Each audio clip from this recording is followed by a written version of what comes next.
Outside the palace of Bashar al-Assad, Syrians gather to pose for photographs and celebrate the removal of its despised former owner. The public is not allowed inside the sprawling compound yet, where the courtyards stretch longer than a city block. This is the driveway into Bashar al-Assad's palace, and you can see how enormous it is. There are still casings all over the ground from rebel celebratory gunfire as they swept in here and took control. At the entrance, an Iranian flag unceremoniously laid out for people to step on. Iran, one of the regime's staunchest allies.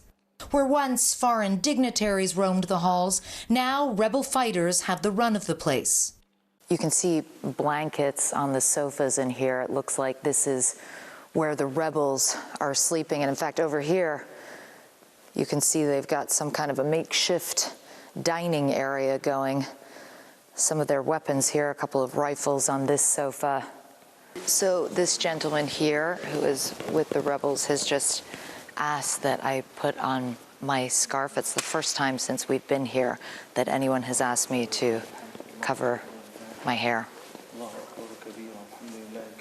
من وينك يعني من أي منطقة؟ إدلب. من إدلب. أول مرة بتشوف. أول مرة نعم. He says that he's from Idlib and that this is the first time he's seeing the palace. وكيف بتحس لما بتشوف هذا يعني؟ يعني نشعر بأن الظالم لا بد من يوم من الأيام من الانهيار. We feel that the injustice will break down one day and justice must win. This is the idea of justice in our religion, he says. In Islam, it is a must and a promise of Allah that Islam is victorious. After nearly 14 years of a vicious civil war, to stand in this palace is a proud moment, capping off a seismic victory.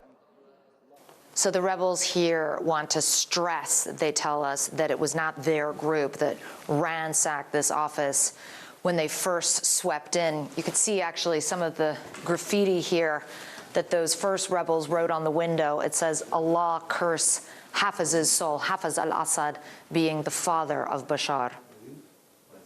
When you look at these ceilings and these chandeliers, the marble, the detail, this is the kind of opulence, this lavish lifestyle that engendered so much resentment from so many Syrians who have been struggling to survive for decades while the Assad family lived like this.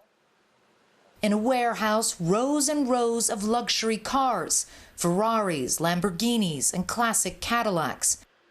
This was a dynasty that will be remembered not only for its brutality, but its deep corruption. Below the palace in the heart of Damascus, crowds gathered in Umayyad Square. Under Assad's rule, the Syrian people were forced to worship him. Now they finally have the freedom to celebrate his demise.